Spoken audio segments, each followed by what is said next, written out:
Jeremias 1, 4 e 5, por favor. Assim veio a mim a palavra do Senhor, dizendo: antes que eu te formasse no ventre, eu te conheci. E antes que saísses da madre, te santifiquei, e às nações te dei por profeta. 139, 13 a 16. Pois possuíste o meu interior, entreteceste-me no ventre de minha mãe. Eu te louvarei, porque de um modo terrível e tão maravilhoso fui formado. Maravilhosas são as tuas obras, e a minha alma o sabe muito bem. Os meus ossos não te foram encobertos, quando no oculto fui formado e entretecido, como nas profundezas da terra. Os teus olhos viram o meu corpo ainda informe, e no teu livro todas estas coisas foram escritas, as quais iam sendo dia a dia formadas, quando nem ainda uma delas havia. Palavra de Deus. Tome assento. Glória a Deus. Nós vamos para o seminário. Qual o tema do nosso seminário? Dúvidas e polêmicas. Deus abençoe Marcelo e Uli, desde Braga, Portugal, nossos queridos. Deus abençoe o Andy e também a nossa Nedley, querida, ali na região de Boston. Também Deus abençoe o André Nunes, mas a Renata e as crianças. Deus abençoe Veridiana, ali no nosso Rio Grande do Sul, terra boa, terra abençoada. Meus irmãos, dúvidas e polêmicas, não é? Nós vamos falar de uma outra polêmica hoje. Vamos falar sobre o tema nesta ocasião: o aborto e a posição cristã. O aborto e a posição cristã. Nós somos cristãos. A palavra diz que o significado dessa palavra diz: Cristo pequeno. Nós somos a igreja chamada de corpo de Cristo.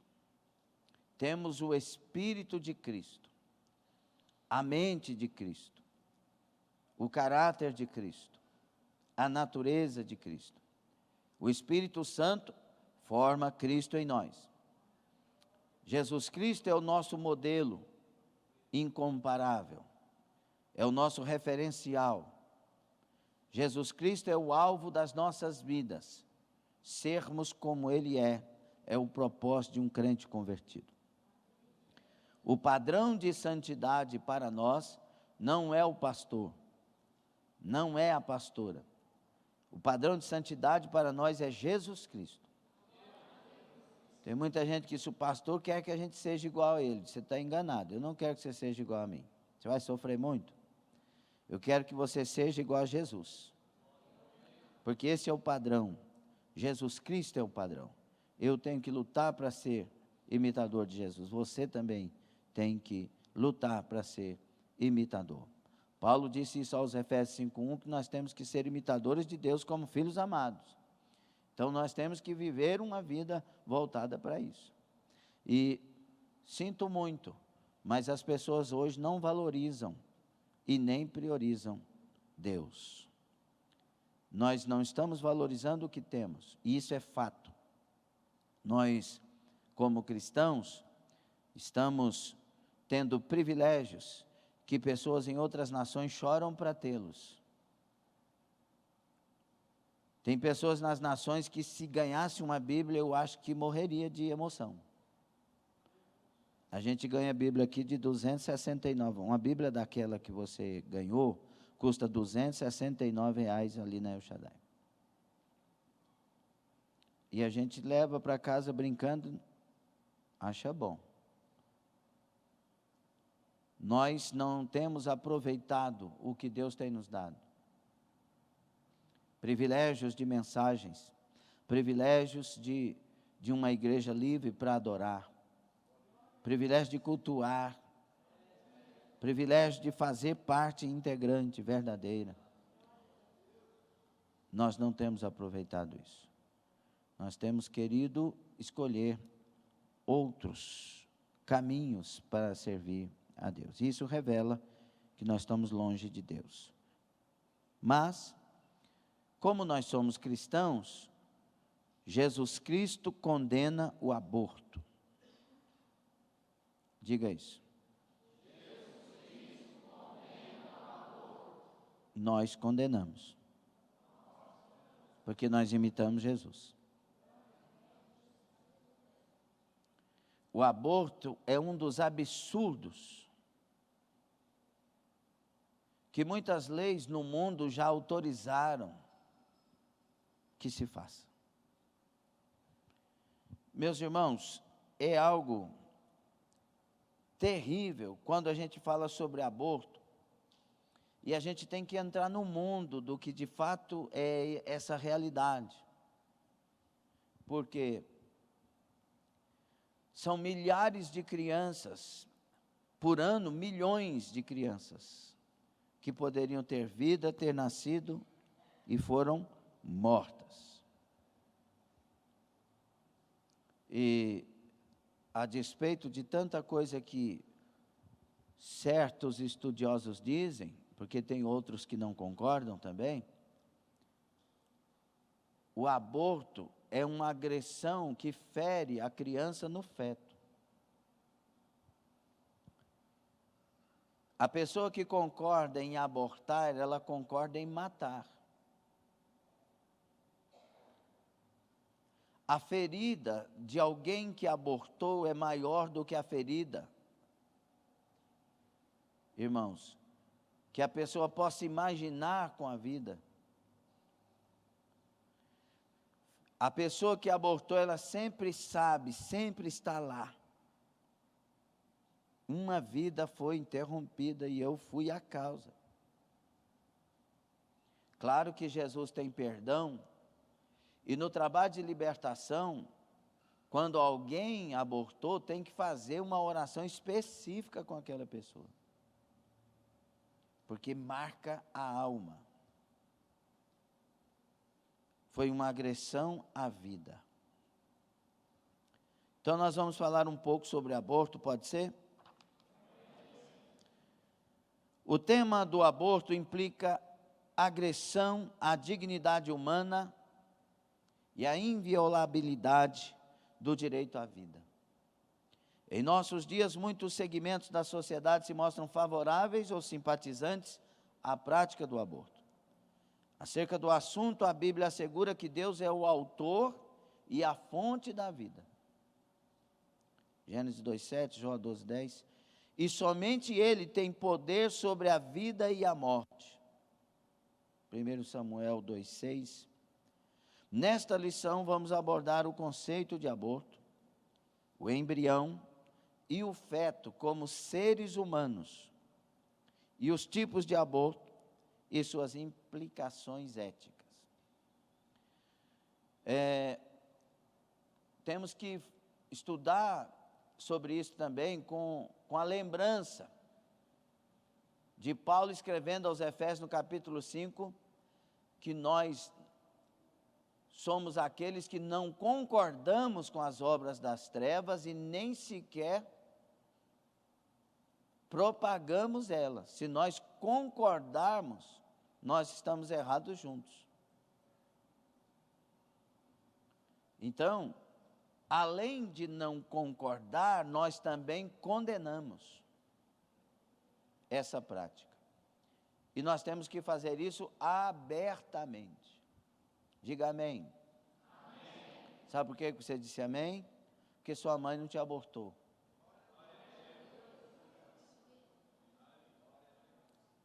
Nós temos que odiar o aborto, não as pessoas, a prática.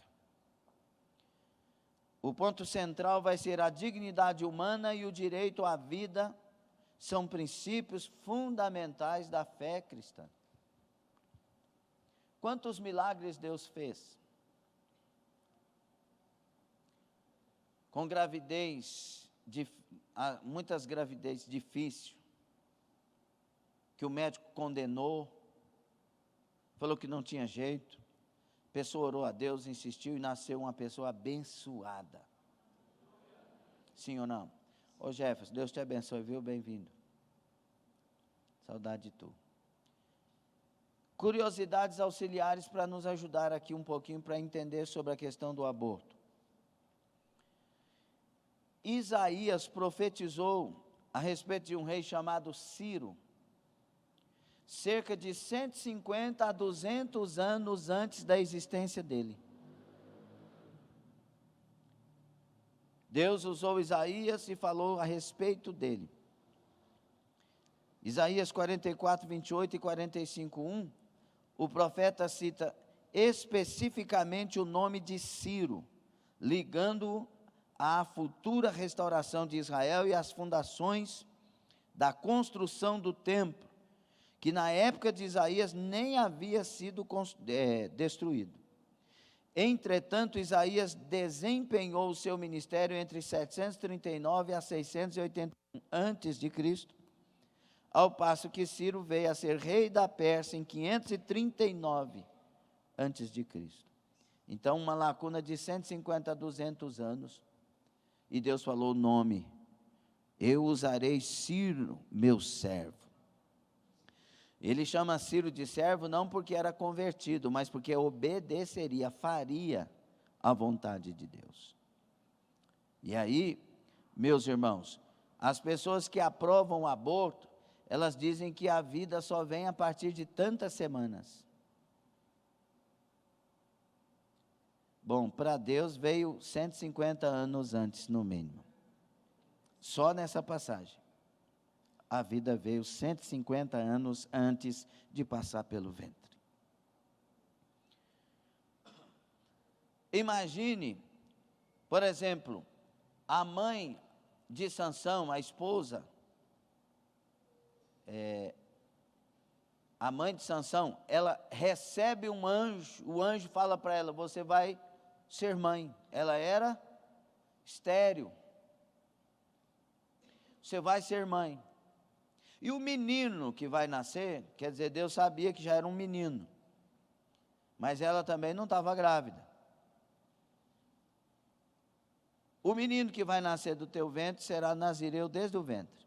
Não beba bebida forte, não faça isso, não faça aquilo, porque ele será nazireu. A palavra nazir no hebraico quer dizer dedicado, consagrado a Deus desde o ventre. E aí nasce Sansão. Então, Sansão nasceu antes, na concepção de Deus, nasceu antes da mãe saber que ia ser mãe de filho. Quando nós olhamos para Jeremias, o que Deus fala para Jeremias corrobora também. Jeremias, antes que você se formasse no ventre da sua mãe, eu te conheci. E não conheci só você, eu conheci sua história, porque eu te dei as nações por profeta.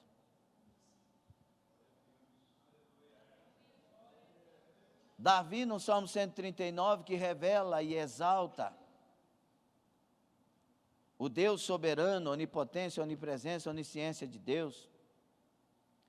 Ele disse: o Senhor me formou de uma maneira tão terrível. Eu nem existi e o Senhor já tinha uma história escrita no teu livro sobre mim. Uma coisa são os ignorantes da fé, falando sobre aborto. Outra coisa é Deus no trono, Senhor da vida, que nos conheceu antes que a terra fosse fundada. Deus amou o mundo, e aquele mundo lá é gente. Ele amou o mundo de tal maneira que o Cordeiro foi morto antes da fundação do mundo. O plano de salvação, por quê? Porque Deus sabia as almas que viriam. as vidas que viriam. Não toque nas minhas crianças. Meu Deus, Canasse amando. Aleluia. Deus tem um amor especial para as crianças. Deixai vir a mim as criancinhas, pois dos tais é o reino dos céus. Quando Jesus quis dar um exemplo muito forte para os seus discípulos, ele pega uma criança e põe no meio deles e diz: quem não for como uma dessas crianças, não entra no reino de Deus, de maneira nenhuma. Porque esse é o padrão, isso é o que agrada a Deus, ser como uma criança. E vamos então para alguns subtópicos aqui, para a gente entender. Aborto, conceito geral e bíblico. Conceito geral de aborto. A palavra aborto é formada por dois vocábulos latinos, ab, privação, e ortus, nascimento. Juntos significa privação do nascimento. O substantivo aborto é derivado do verbo latino aborior, falecer ou sumir, expressão que indica o contrário de orior, nascer ou aparecer.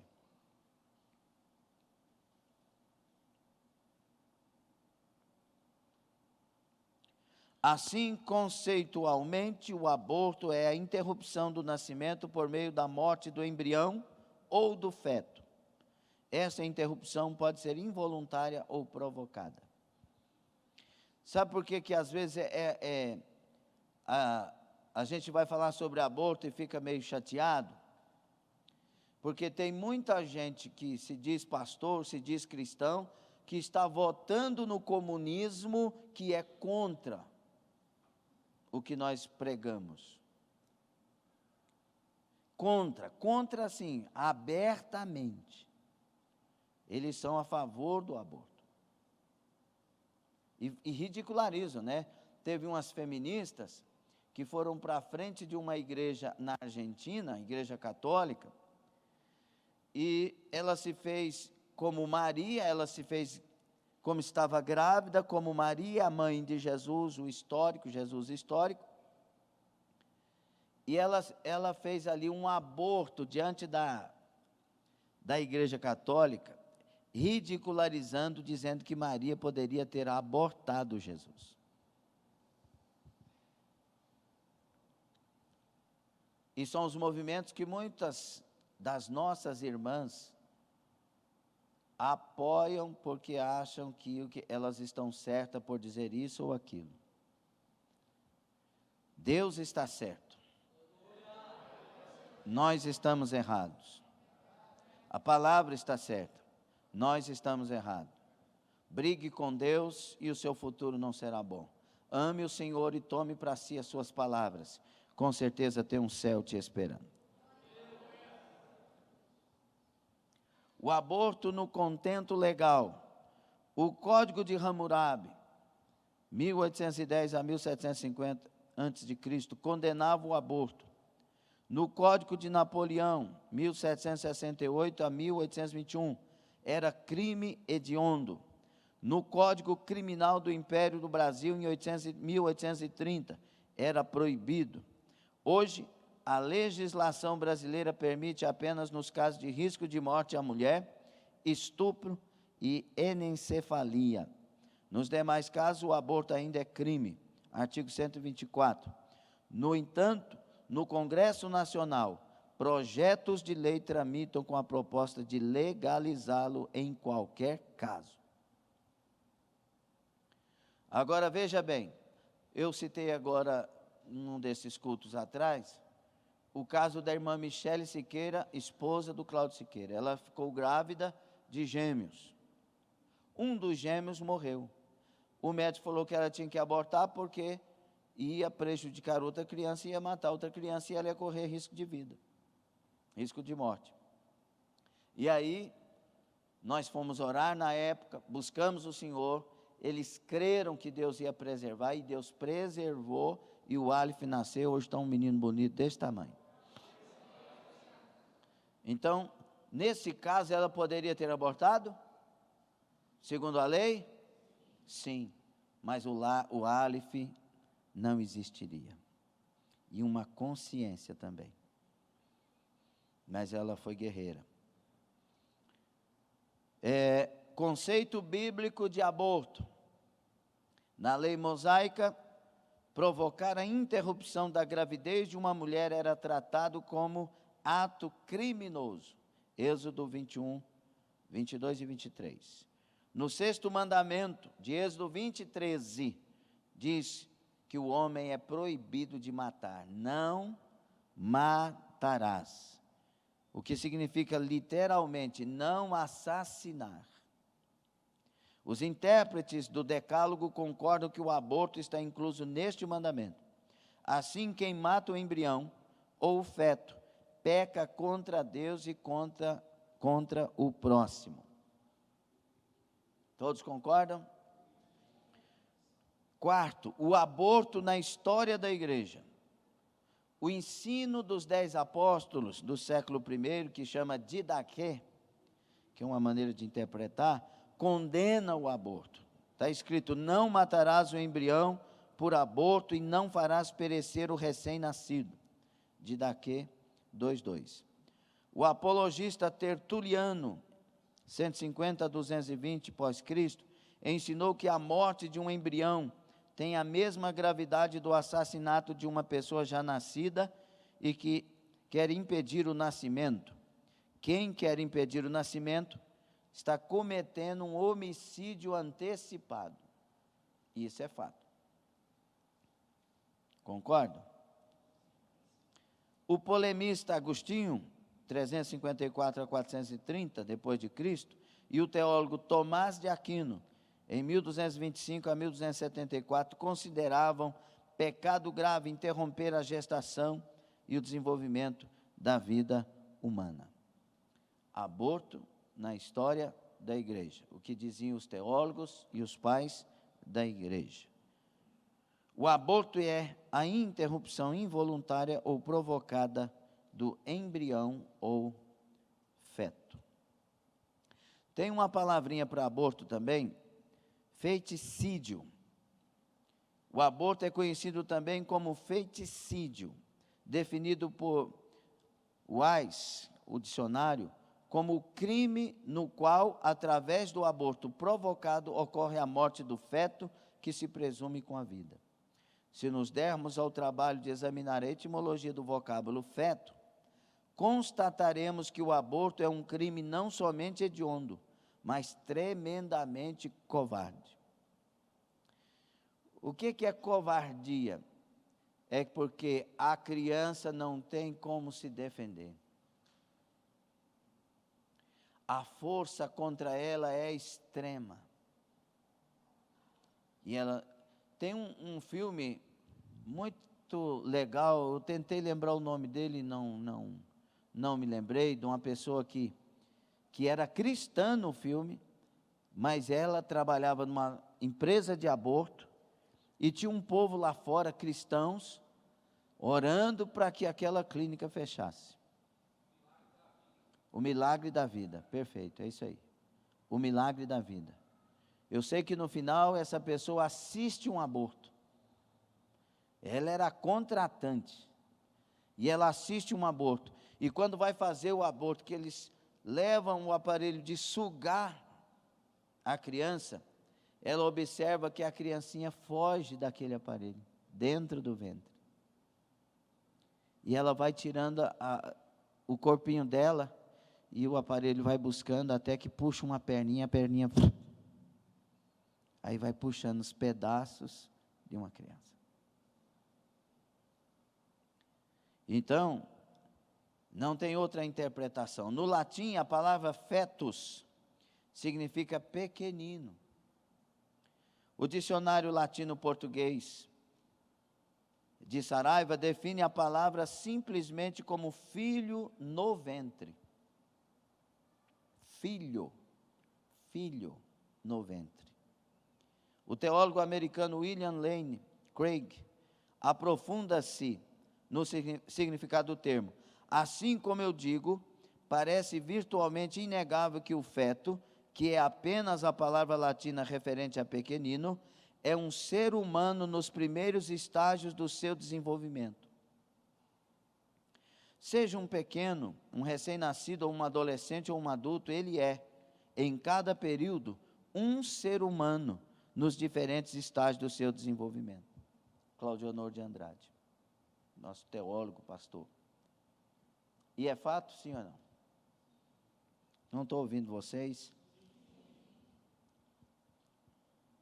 Sabe quantos abortos aconteceram neste ano até às 11 horas e 23 minutos de hoje?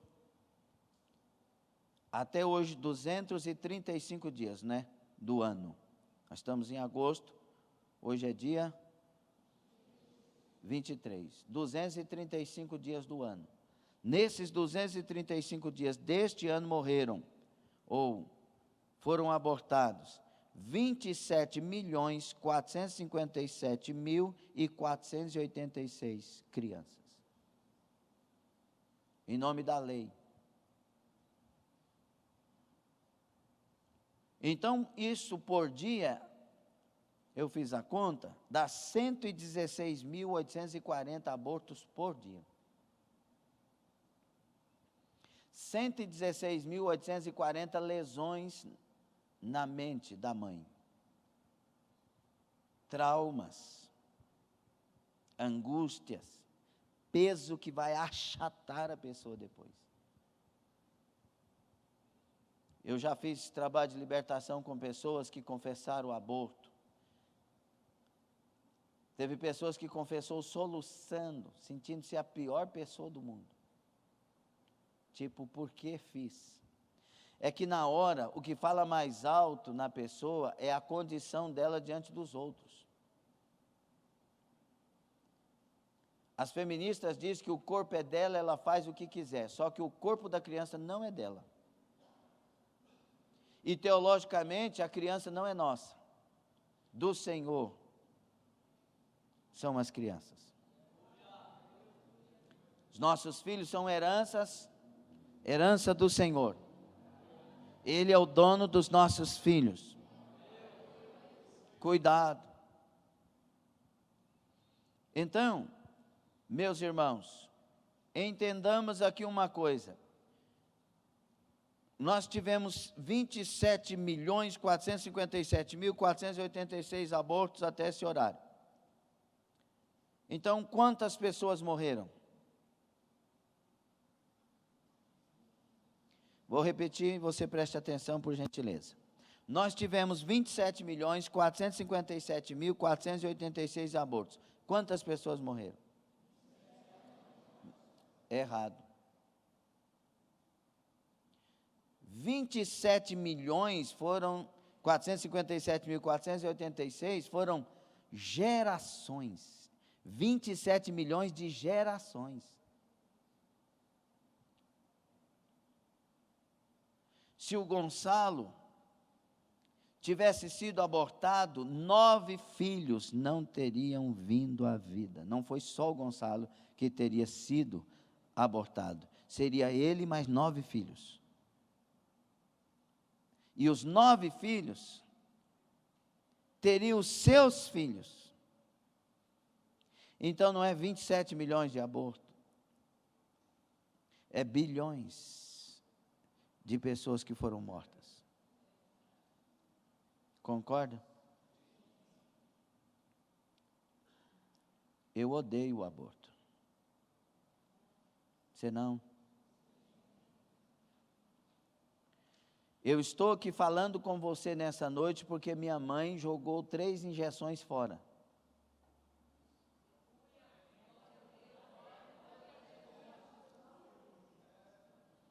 Pois elas foram compradas para abortar. E o dia que Jesus me converteu, por sua misericórdia, levantou uma profeta e disse: não era para que você tivesse vida, mas eu te guardei no ventre da tua mãe. E não permiti que fosse abortado. Cheguei em casa, perguntei para minha mãe, ela disse: 3 injeções eu joguei no buraco, no fundo da casa que eu morava. Porque era para abortar, por causa disto, disto e disto. Só que eu não tive coragem. E eu joguei fora falando que tinha tomado. Eu odeio o aborto. Porque se a minha mãe tivesse abortado, única coisa que eu me arrependo, eu não teria conhecido Jesus. Porque Jesus é maravilhoso.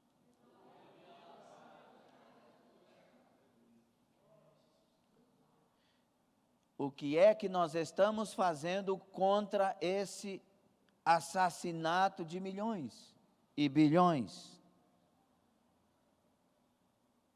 Porque a igreja é o sal,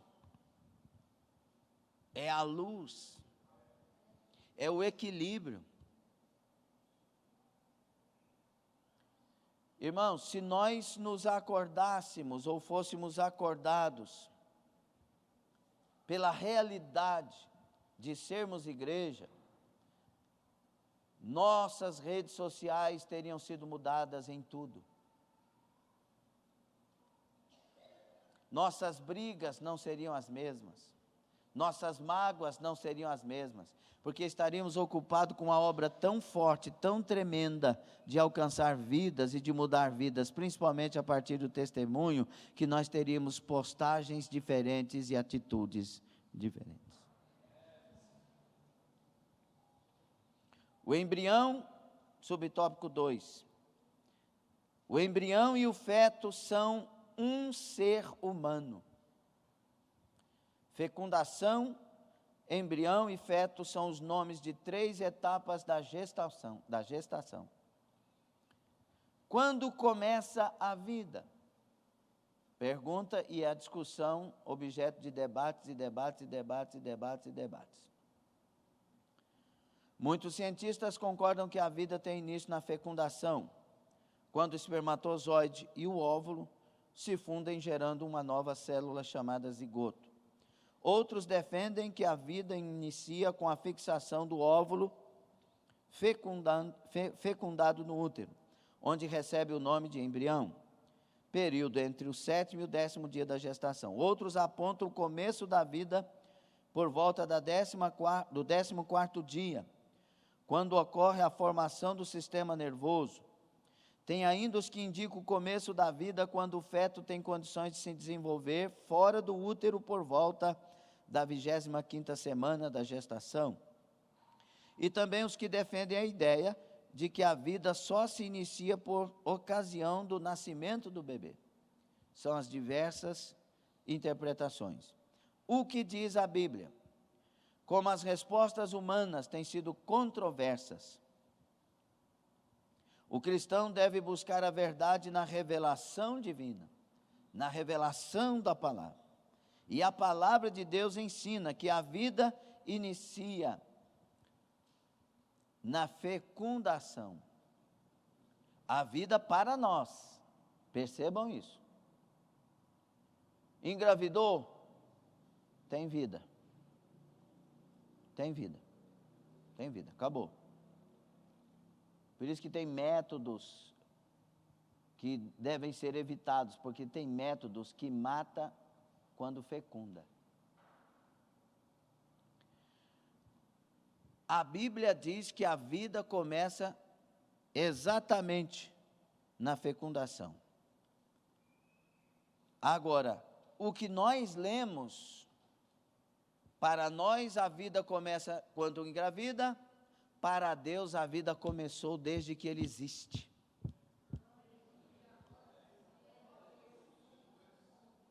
Deus sabe seu nome, seu endereço, seu CPF, sua RG, sua história, seu DNA, Ele sabe tudo de você, não agora.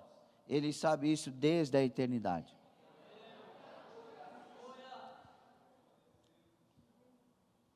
Qual a posição da igreja?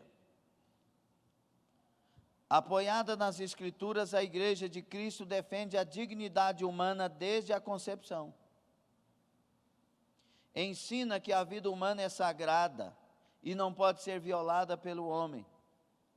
1 Samuel 2,6. Que toda ideologia que seculariza os princípios bíblicos deve ser combatida. 2 Timóteo 3,8. crente não vota em comunismo. Vou falar de novo, crente não vota em comunismo. Se você vota, você é um assassino. Se você vota, você é um fechador de igrejas. Se você vota, você está torcendo para o ateísmo propagar muito mais a sua doutrina. Se você vota, você está em favor da fome, porque ela virá. O propósito do comunismo é aparelhar o Estado e depois acampar, porque terá sua renda. Sabiamente, a posição oficial das Assembleias de Deus do Brasil foi assim exarada. A CGADB, nós fazemos parte da CGADB. CGADB é a maior convenção da América Latina que existe. É a Convenção Geral das Assembleias de Deus no Brasil. E esta CGADB é contrária a essa medida. E essa aqui é um pronunciamento da igreja. Por resultar numa licença ao direito de matar seres humanos indefesos, na sacralidade do útero materno, em qual fase da gestação, por ser um atentado contra o direito natural à vida. Essa é uma carta de Brasília, na 41ª Convenção, em 2013, que as Assembleias de Deus assinaram. Nós não apoiamos, nós não concordamos, pelo contrário, condenamos o aborto. Nós podemos falar de aborto,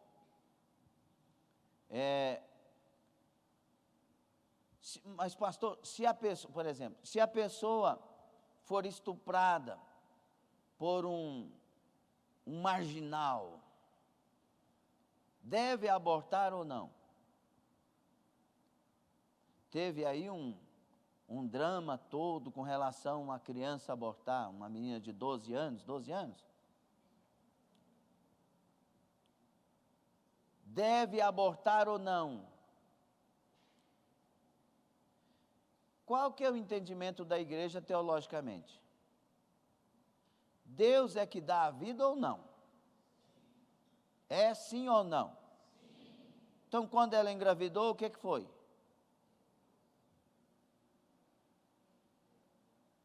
E por que essas feministas não foram lá defender as meninas de 9, 10 anos que estão engravidando lá no Nordeste? Porque lá tem uma turma, sim ou não? Então, meus irmãos, fuja dos movimentos e pense com o pensamento de Deus. Essa mulher estuprada por um marginal deve abortar? Quantas pessoas tiveram casos como este e o filho que nasceu foi aquele que cuidou da mãe? Sim ou não? Deve abortar? Quantos de nós que conhecemos a Bíblia, do Deus Todo-Poderoso, que veio por causa dos doentes, dos pecadores, e que quanto pior, Deus liberta, Deus transforma e Deus usa. Nós temos que ser cristãos. Nós temos que ser cristãos. A vida começa na concepção, para nós. E a vida começa no coração de Deus na eternidade, para Deus. Então nós somos seres eternos.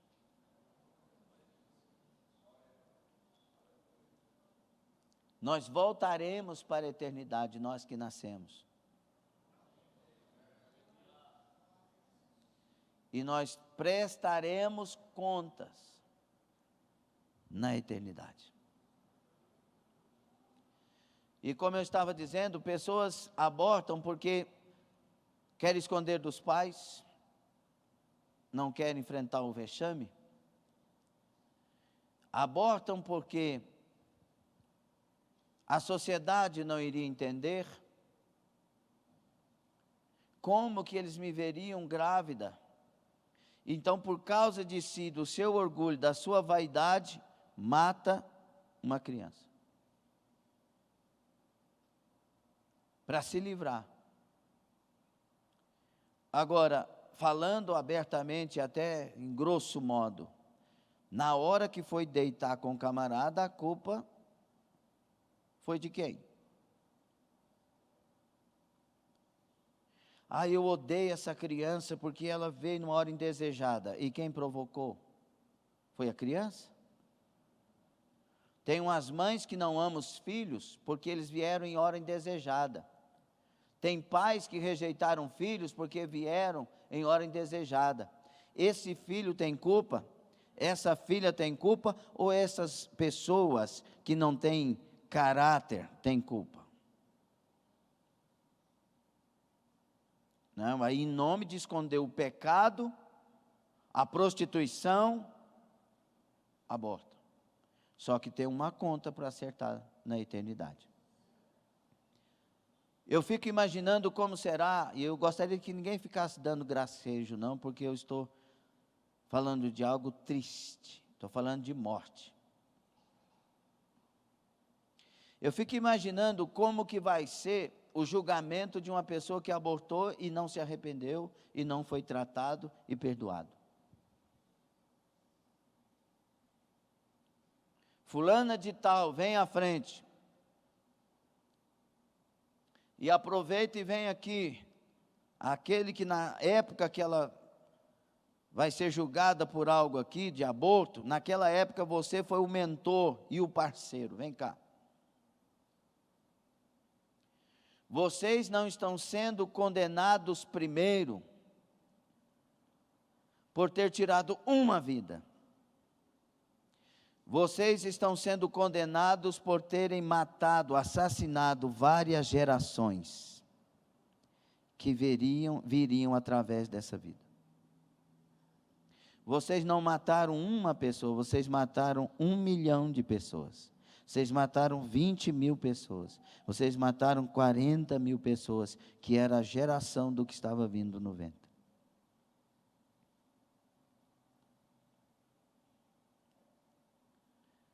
Nós podemos fugir de palavras como estas, irmãos, mas quando passar daqui para lá, a primeira coisa que vai acontecer é o julgamento. Hebreus 9, 27. Ao homem está o quê?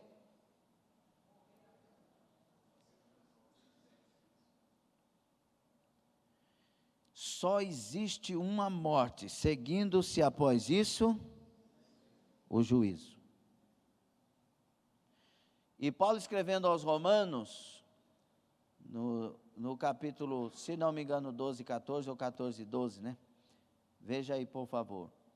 Diz que nós vamos prestar conta de nós mesmos diante daquele. Então nós podemos viver a vida que quiser viver. Só que a gente não pode escolher a maneira que vamos ser julgados, porque quem escolhe a maneira do julgamento é Deus. Amém? Então, tipos de abortos e suas implicações éticas. A legislação brasileira autoriza a interrupção da gravidez em 3 casos. Neste tópico apresentaremos as principais implicações éticas para esses tipos de aborto. Mas já está clara a posição da Bíblia, a posição de Deus e a posição da igreja, ok? O aborto de anencéfalo. Em 2012, o Supremo Tribunal Federal legalizou a interrupção da gravidez de feto anencéfalo, que é a má formação rara do tubo neural. A principal implicação ética desta decisão está no descarte de um ser humano por apresentar uma má formação cerebral. Trata-se de uma ideologia racista, chamada eugenia, que defende a sobrevivência apenas dos seres saudáveis e fortes. Uma nítida incoerência de quem defende os direitos humanos e, ao mesmo tempo, age de modo discriminatório. Neste quesito, enfatizam as Escrituras: para com Deus não há acepção de pessoas. E a Bíblia diz que até os loucos acham o caminho da salvação. Teve um líder religioso que falou uma frase polêmica que viralizou na época, que ele disse que ele preferia ser abortado do que nascer pobre. E eu quero imaginar o que ser pobre é tão ruim. Porque eu acho que a maioria de nós aqui passamos por situações bem difíceis, sim ou não? E olhando para trás, parece que eram as épocas mais felizes da nossa vida. Aborto em caso de estupro. Como não é necessária a comprovação do crime de estupro e nem autorização judicial para o aborto, a lei é permissiva e complacente com a interrupção da gravidez sobre a alegação de estupro sem que ele tenha ocorrido. Assim, discute-se a inviolabilidade do direito à vida do nasciturno, artigo 5º, conforme o artigo 2º do CC. Artigo 5º e artigo 2º. Outra questão ética relaciona-se ao fato de que um crime não pode justificar outro crime. Para os cristãos, o ensino bíblico é claro: não te deixes vencer do mal, mas vence o mal com o bem. A tristeza e a angústia da situação não pode ser ignorada. A pressão psicológica que a mãe sofre não pode ser ignorada. A dor dela não pode ser ignorada. Assim como a criança não pode ser ignorada. É uma vida. Então, por mais que a dor seja grande, a igreja tem que estar bem próxima de pessoas assim, para ajudar. A mãe deveria olhar para o ventre e dizer: mas tu serás o meu troféu, porque eu vou te criar com carinho e cuidado, para você não ser como este homem foi. O amor tem que falar mais alto.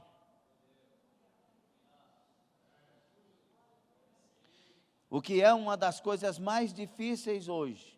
Que, pastor? O amor ter a liberdade de falar mais alto. Tem o aborto terapêutico.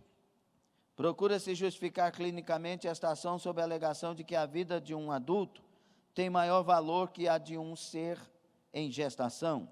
Daí surgem questões éticas como a valoração da vida humana. Uma pessoa merece viver e outra não? Tertuliano, em sua obra Apologeticum, ensinava que não existe diferença entre uma pessoa que já tenha nascido e um ser em gestação. Outra questão é acerca do poder sobre a existência. Podemos decidir quem deve viver ou morrer? Nós temos esse poder? Não afirmam as Escrituras que a vida e a morte são unicamente da alçada divina? Se é Ele que concede a vida, também é Ele que pode tirar. Primeiro livro de Samuel 2,6, que já citamos várias vezes, agora o que está escrito: o Senhor é o que tira a vida e a dá, faz descer a sepultura e faz tornar a subir dela. E olha que Ana e Esther está ali, Deus fazendo promessas tremendas, e é o Senhor que concedeu a vida a Samuel, filho de Ana. É Ele que tem o poder. Se nós cremos que Deus é que dá a vida, se ficou grávida, foi Deus que deu. E onde Deus põe a mão, não põe a sua. Filipenses 1, 21 a 24 também. Neste caso específico, hajamos com sabedoria, prudência, critério, nunca nos esquecendo da sacralidade da vida humana. A vida vale mais. Olha o que diz quando Jesus, no livro no Evangelho de Mateus 6, 25 a seguir, falando sobre inquietude, ansiedade. Olha o que Jesus disse: por que vocês estão inquietos? Quanto que vão vestir, comer, beber? Olha para os pássaros. Eu não cuido dos pássaros? Cuida. Olha para as flores, os lírios do campo. Os pássaros trabalham, os lírios, eles tecem? Não. Contudo, eu cuido dos pássaros e eu visto os lírios. Mais valeis vós do que os pássaros.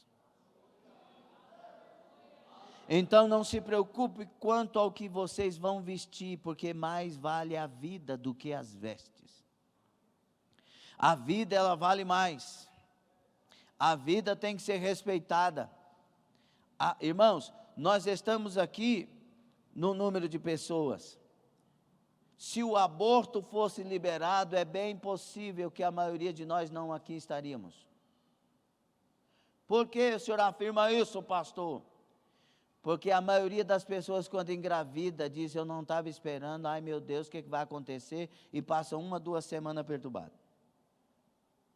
Sim ou não? E nessa 1, 2 semanas, é legalizado, então não é pecado, aborta. Sim ou não? Está certo ou não esse pensamento? Vira um frevo na cabeça. Então, as pessoas que engravidam, então, mães solteiras, é bem difícil encontrar uma que realmente deixaria a gestação prosseguir. Não posso ter esse menino, eu tenho que ter um menino, quando eu tiver casado, ele tiver um lar, olha, o que vai ser dele? Não, mata ele. É uma covardia. É uma covardia. Primeiro, contra Deus, porque Ele é o autor da vida. Segundo, contra a criança, que é indefesa. Não tem como ela sair de onde ela está. Ela tem que sofrer o dano ali. Vamos ver um subsídio ético-teológico aqui.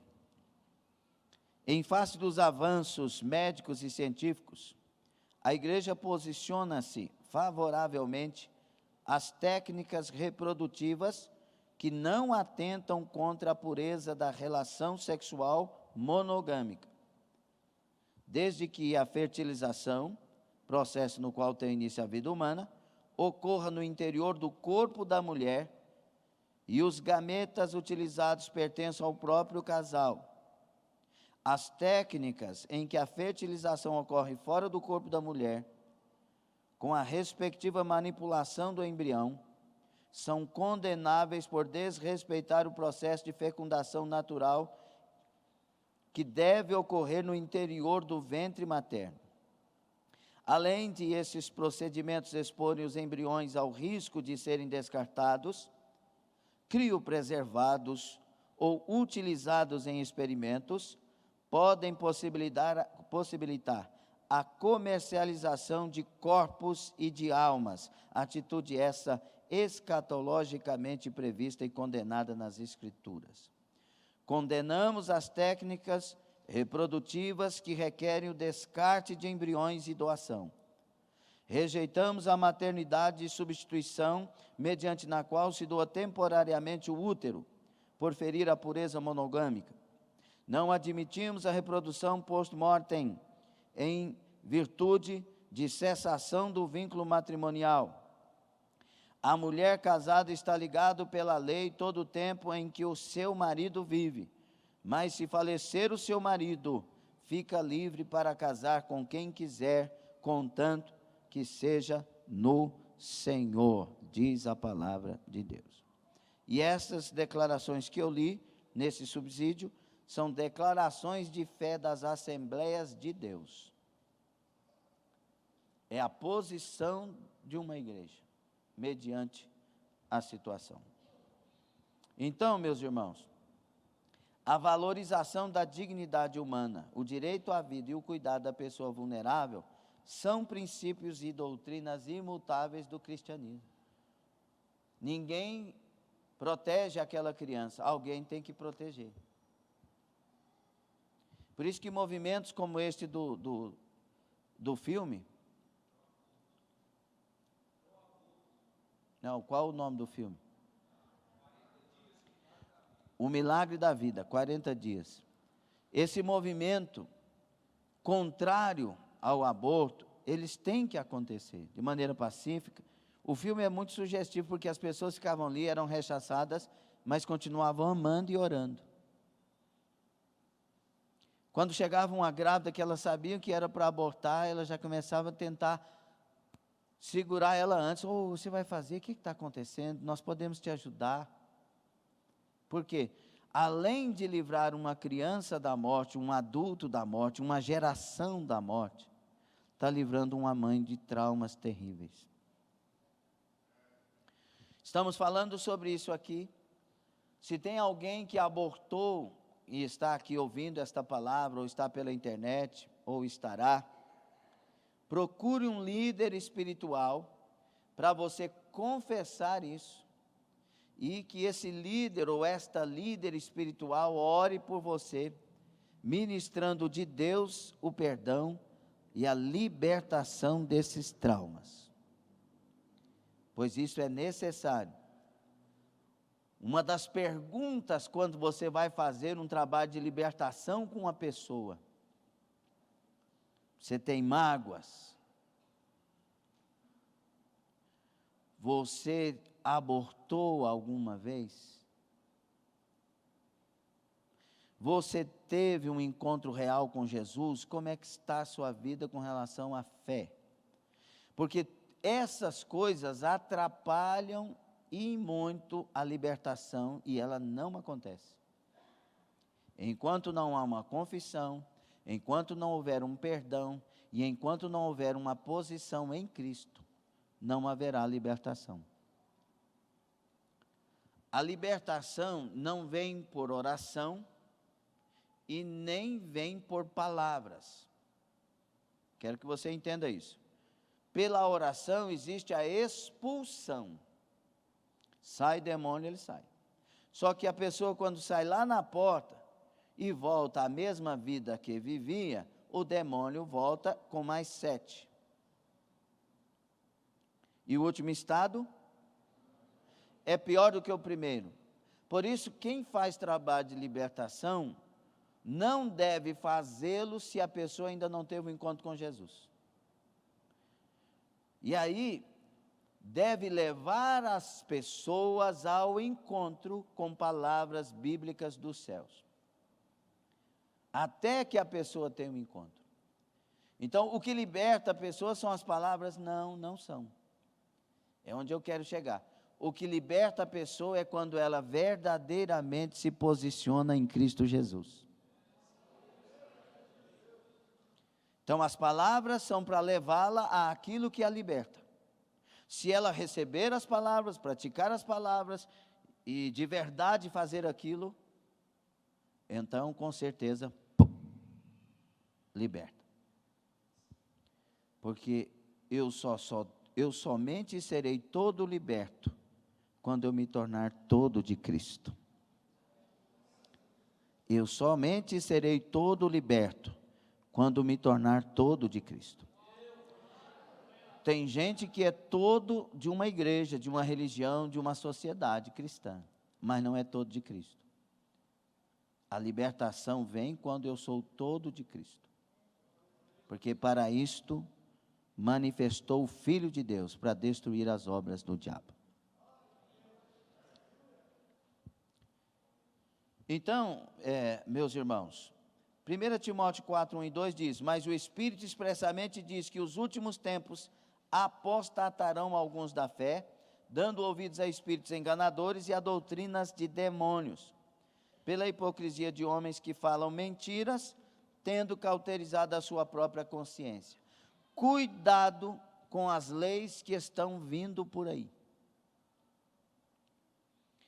Cuidado com os discursos bem elaborados, porque são mestres e doutores. 2 Timóteo 4 fala que o povo desse tempo, nosso tempo de hoje, teria comichões nos ouvidos, procurando e amontoando para si mestres e doutores, conforme as suas concupiscências. Aqui tem duas coisas terríveis para enganar o crente. Quais, pastor? Primeiro, a cobiça, o desejo. O que você tem desejado ultimamente? Primeira coisa terrível, o desejo fora da vontade de Deus. Querido, quando você deixa o seu desejo te dominar, nem Deus vai dissuadir você daquilo que decidiu. Nada.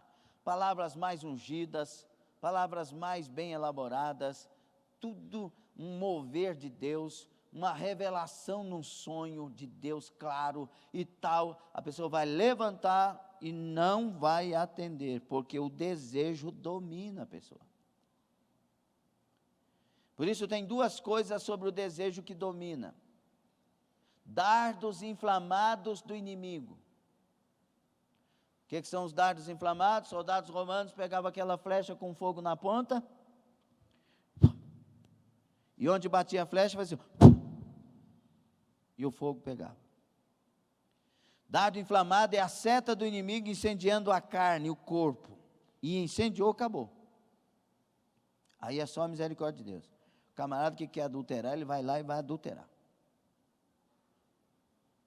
E ai de alguém que passar na frente, seja quem for, é perigoso ele passar por cima. Inflamou, acabou. Segunda coisa, o desejo que eu não domino, que eu deixo ele crescer dentro de mim e se apoderar de mim. Eu mesmo permito. Dardo inflamado do inimigo, ele lança e alcança a pessoa que está desprovida de proteção. Não ora, não jejua,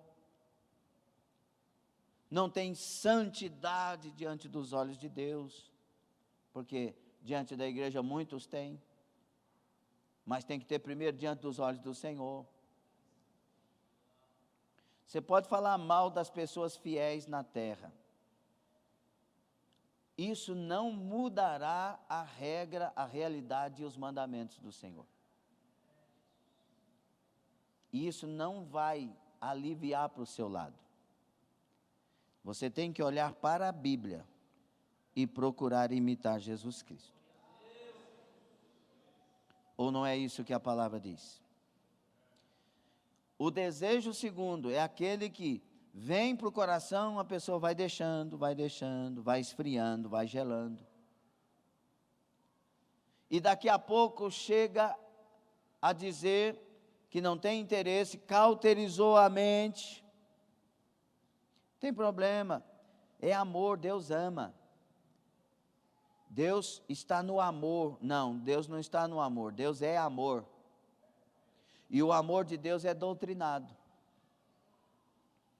A Bíblia diz que um homem não pode amar outro homem fazendo desse homem seu esposo ou sua esposa. Diz sim ou não? Ah, mas eles se amam, mas a Bíblia condena. Mas nós amamos essas pessoas. Amamos sim, mas a Bíblia condena essa relação. Deus não está nos amores. Deus é amor e doutrina nosso amor. Por isso ele diz, não ameis o mundo, nem as coisas que no mundo há. Então eu não posso amar o mundo e nem as coisas que no mundo há. Por quê? Quem ama o mundo, o amor do Pai não está nele. Olha o tanto de amor que tem por aí. Mas o amor que a igreja tem que ter é o amor do Pai.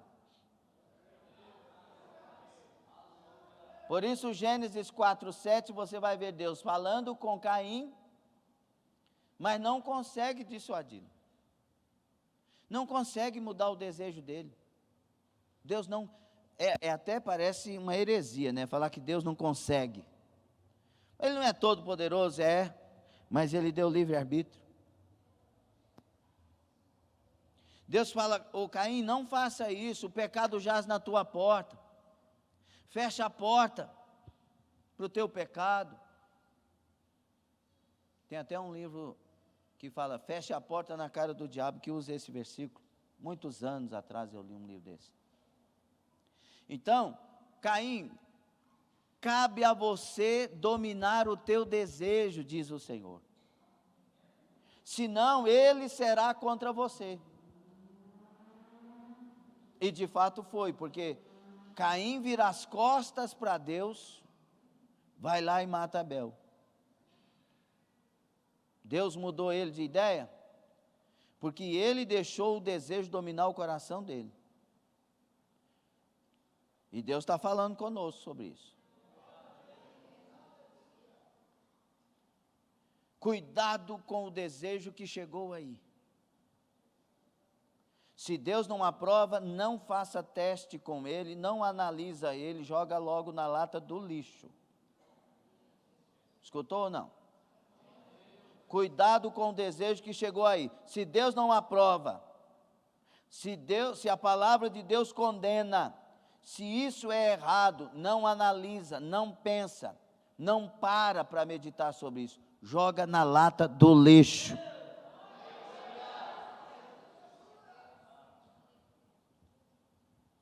Quando chegaram para Neemias e disseram, Neemias, olha, tem um pessoal te chamando lá embaixo por causa disso. Eu falei, não, diga que eu não vou. Estou fazendo uma grande obra e não posso parar. Cuidado com as pessoas que vêm em nome de Deus falar para você fazer coisas e você sabe que não é certo. Por quê? Porque foi Deus que mandou você fazer o muro. Então, se Deus mandou fazer o muro, não desça daí enquanto não estiver pronto. Será que estamos entendendo esta palavra? Então, nós temos que arrancar isso. E aqui Colossenses nos ajuda. Quando Paulo diz de 1-5, que se nós estamos em Cristo, não, Colossenses diz, se nós estamos em Cristo, no capítulo 3, pensa nas coisas lá de cima, busca as coisas lá de cima, e não as que estão na terra. E aí ele vai falando, e aí no versículo 5 diz, fazei morrer a vossa natureza terrena.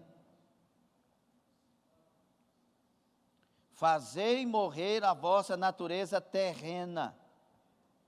Meu irmão, se a igreja obedecesse só essa parte A do versículo 5, seria o povo mais cheio do Espírito Santo da terra.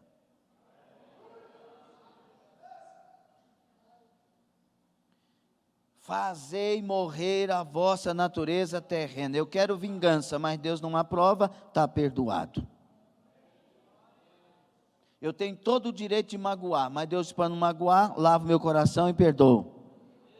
Não, mas pensa, ele fez isso, ele fez aquilo, a outra fez aquilo, você não quer nem pensar, já vou jogar na lata do lixo. Eu quero é perdoar, porque perdoar me faz cidadão do céu.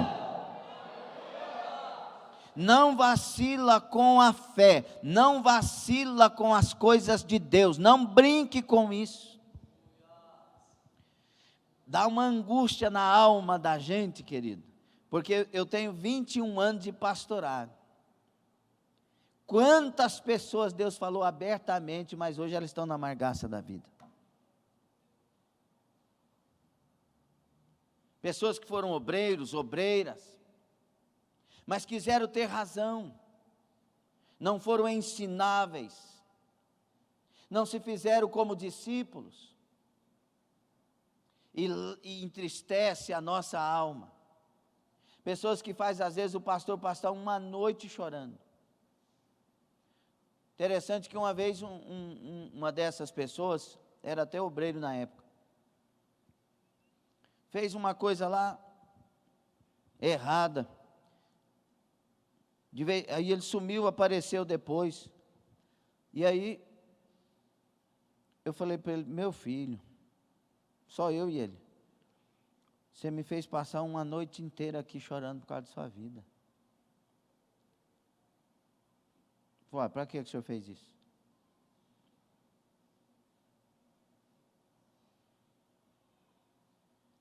Não sabe o que é pastorear, não sabe. Não sabe. Cuida da sua vida, meu irmão. Porque vai chegar uma hora que, se não cuidar, o desejo cauteriza a mente. Você não vai entender as palavras que são de socorro como sendo de socorro. Você vai entender como sendo ignorantes, que quer mandar na sua vida, e que essas pessoas não têm nada a ver com o que você decide, porque você é livre.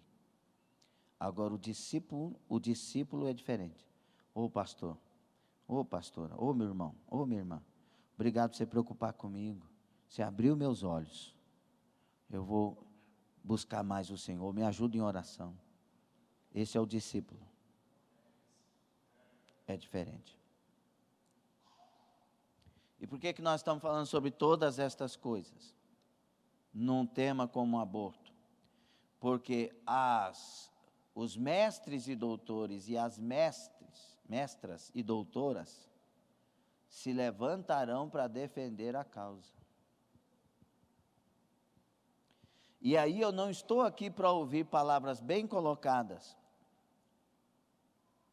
Duas coisas terríveis: cobiça, que aí vem os dois desejos que eu falei, e o mestre doutor, porque ele sabe de tudo.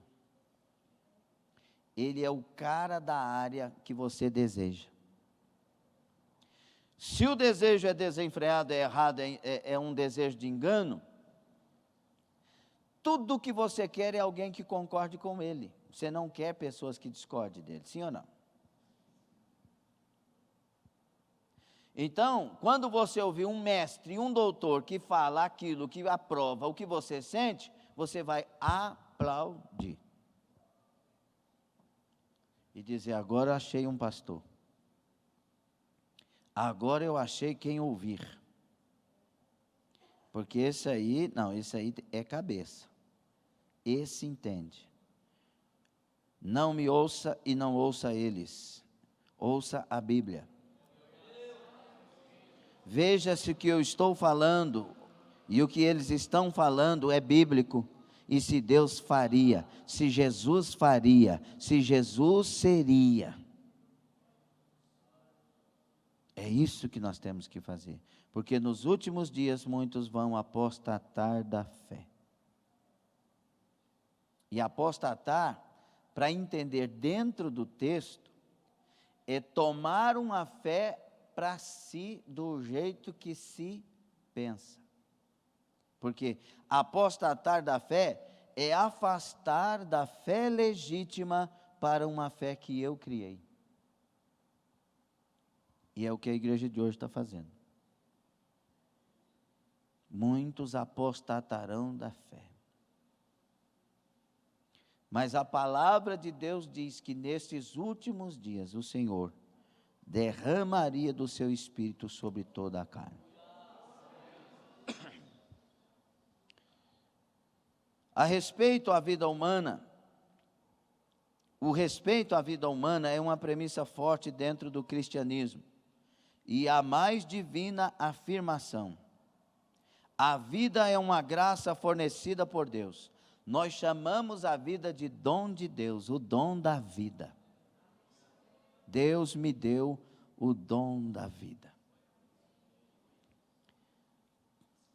Estamos aqui, glória a Deus.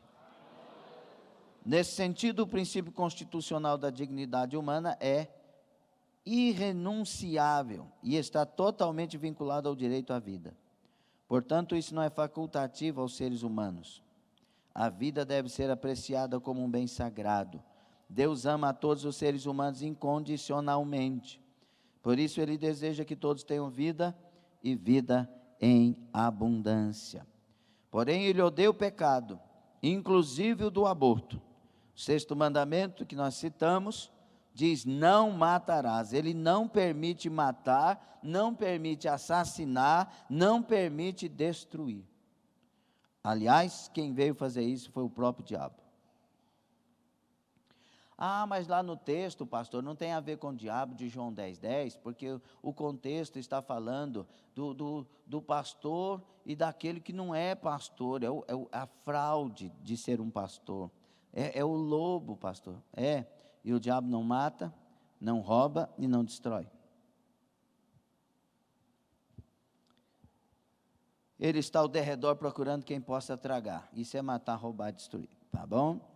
Entretanto, é preciso entender o fato de que, ao abortar um feto, um embrião ou um bebê, mata-se uma criança, dando fim a uma vida, dando fim a uma geração, dando fim a milhões, às vezes, de pessoas.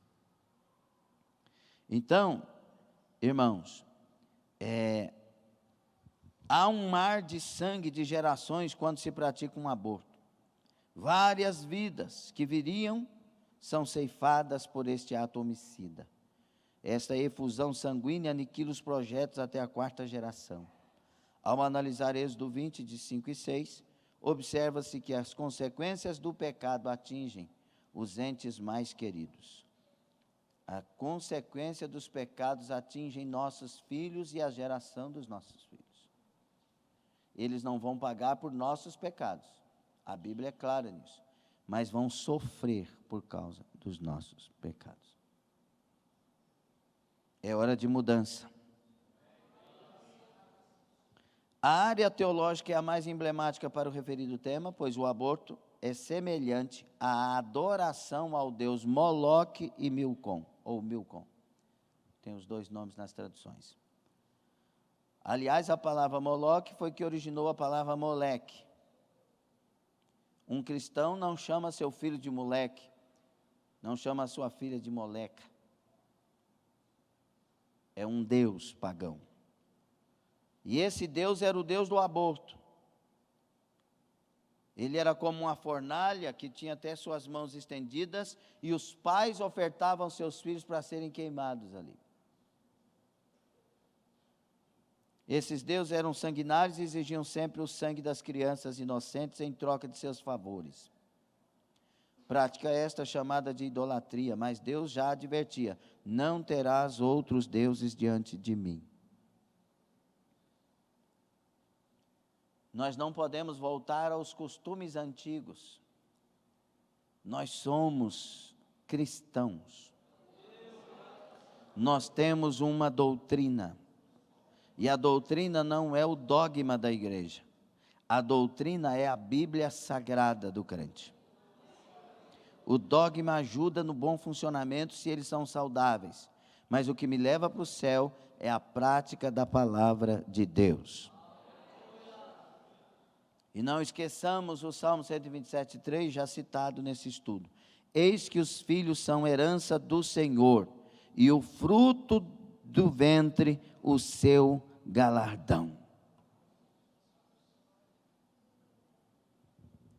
Com isso, verifica-se que não se pode dispor dos bebês, pois é Deus quem dá e tira a vida. Fique sobre os pés. Nós já estamos claros na nossa posição.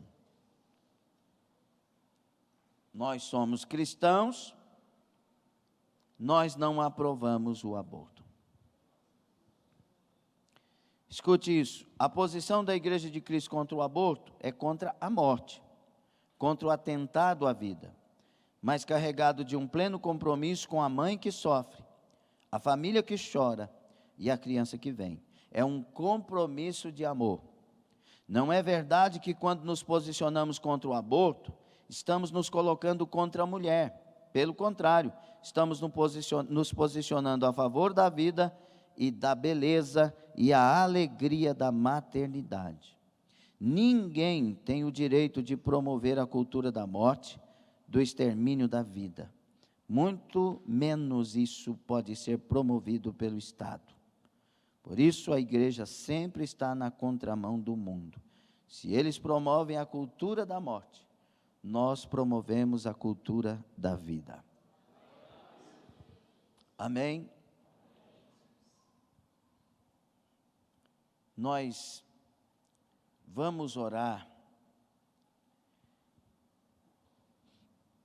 nós estamos vivendo numa altura da nossa existência, neste século 21, que a maioria das nações aprovaram o aborto já. E eles fazem farra com isso. Então, Sodoma e Gomorra está 7 vezes mais terrível nesse tempo. E eu quero lembrar vocês de Levítico, porque o Senhor está aqui me lembrando. Levítico 26, quero que você abra. Levítico 26.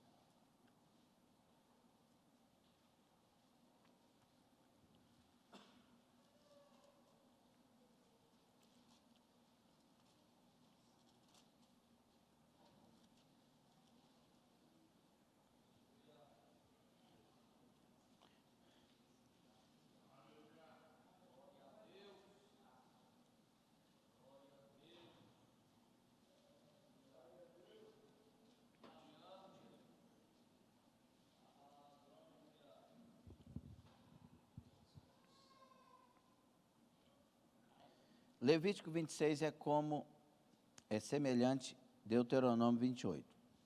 Ele é dividido em 2 partes. A primeira parte, as bênçãos, a segunda parte, as maldições. Primeira parte aqui, Deus está falando de bênçãos. A partir do versículo 14. Mas se me não ouvirdes e não fizerdes todos estes mandamentos, e se rejeitardes os meus estatutos e a vossa alma se enfadar dos meus juízos, não cumprindo todos os meus mandamentos para invalidar o meu conserto, então eu também vos farei isso. Porei sobre vós terror, a tísica e a febre ardente, que consumam os olhos e atormentem a alma, e semeareis debalde a vossa semente, e os vossos inimigos a comerão. E porei a minha face contra vós, e sereis feridos diante dos vossos inimigos, e os que vos aborrecem de vós se assenhorearão, e fugireis sem ninguém vos perseguir. E se ainda com estas coisas não me ouvirdes, então eu prosseguirei em castigar-vos 7 vezes mais, por causa dos vossos pecados. E aí vem 7 vezes mais em muita coisa nessa relação. O que eu quero dizer?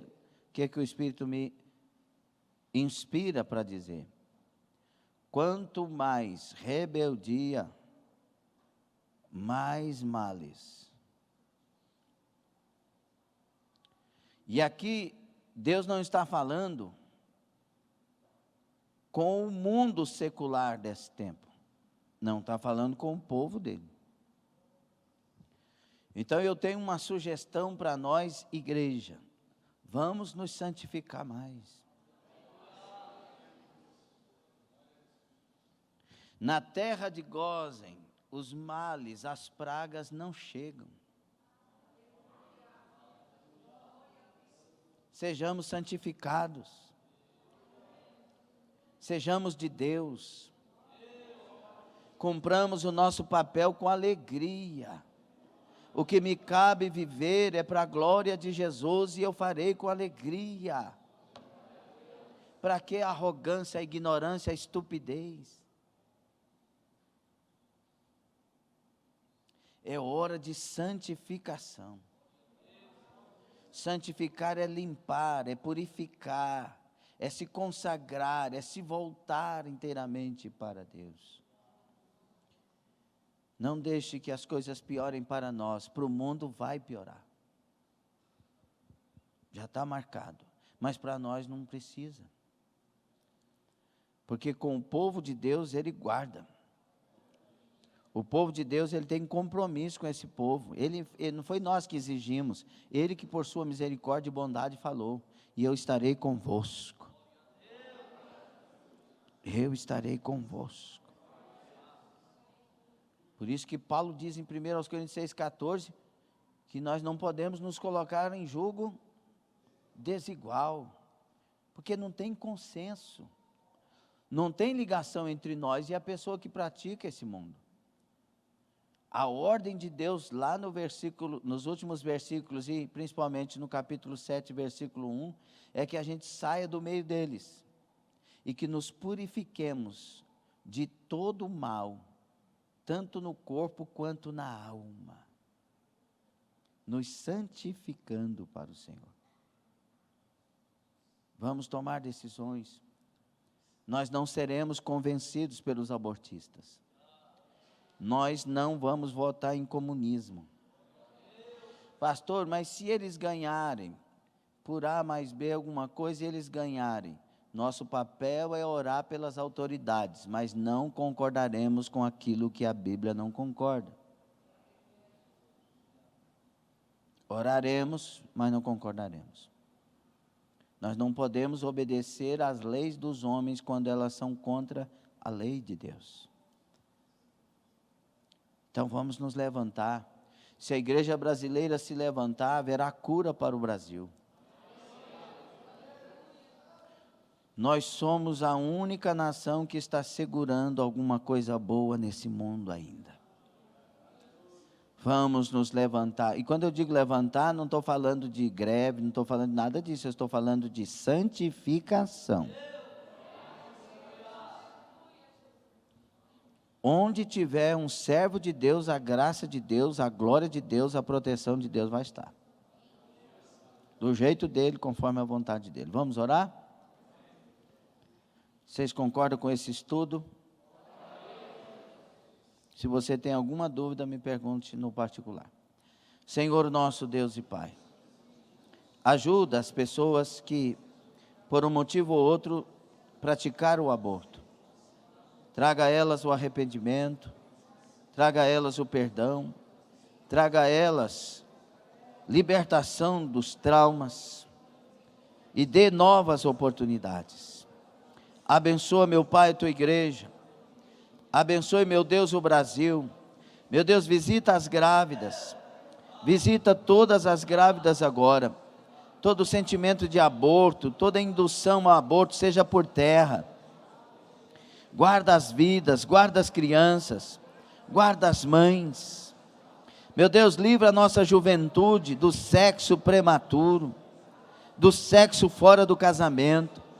Livra os jovens, Pai, que cada um tenha o desejo de se santificar, de se separar, de esperar no Senhor o tempo certo, a pessoa certa. Meu Deus, abençoe. Meu Deus, estende as mãos.